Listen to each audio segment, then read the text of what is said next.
Right now, beneath the neon lights, inside the cracks and rooftops and drain systems of your city, an invisible empire is running. Animals didn't lose to civilization. Some of them used it. They studied it. They bent it to fit them. And what they became is something evolution didn't plan for. We thought our cities were the end of the wild. But for a handful of species, the concrete and the noise and the chaos became the ultimate proving ground. Only the most adaptable even survived proximity to us. But a few didn't just survive. They thrived in ways that should not be possible. Here are the animals that turned our concrete traps into their own empires.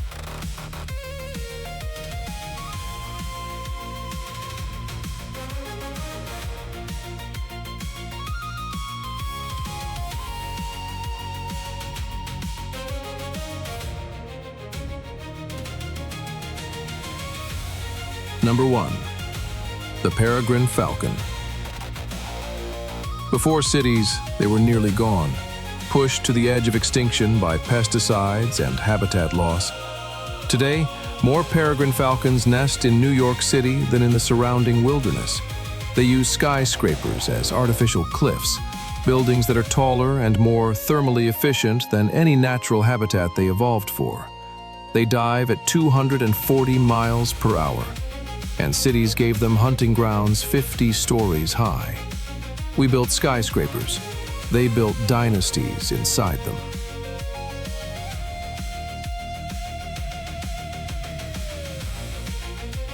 Number 2. The urban crow. Crows in cities learned to use traffic as a nutcracker. They drop hard-shelled nuts at crosswalks, wait for cars to crack them open, then collect the pieces at red lights. They figured out the timing of traffic signals. They recognize individual human faces. They hold grudges for years. And studies show that urban crow brains are measurably larger in problem-solving regions than their rural counterparts. The city didn't cage the crow. The crow studied the city and started using it as a tool.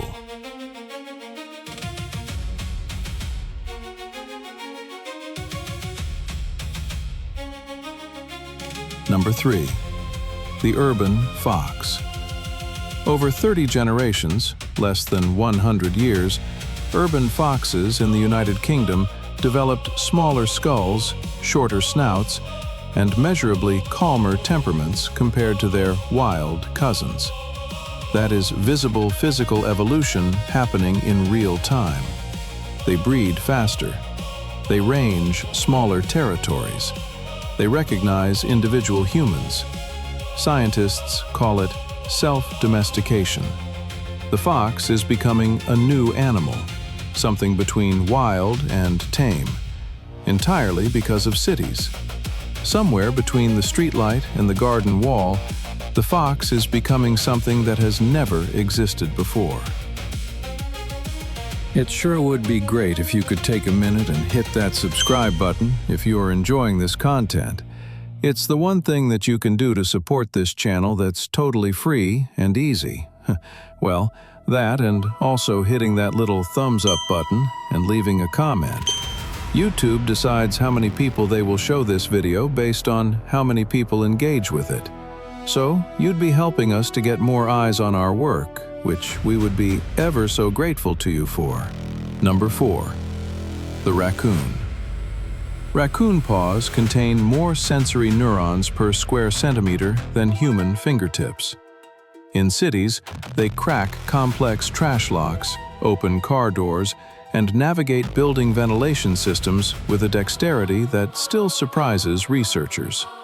And IQ tests, yes, they run IQ tests on raccoons, show that urban raccoons measurably outperform rural raccoons on problem-solving tasks. The lock was supposed to keep them out. Instead, it turned them into engineers.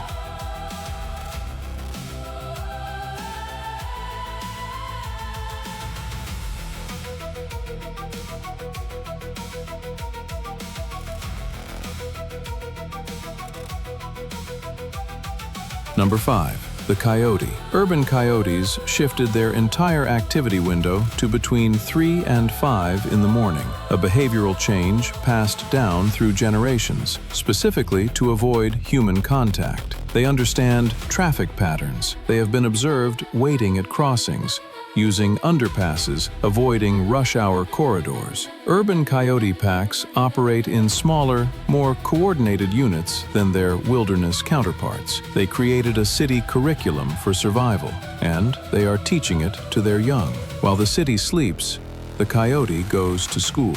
Number 6. The pigeon.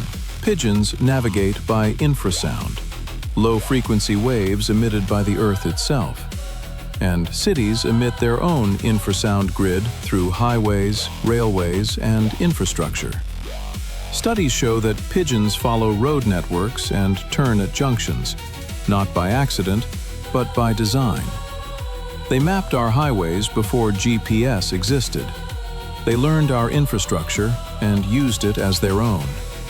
Every road we built, the pigeon memorized. They were using our city as a map before we were.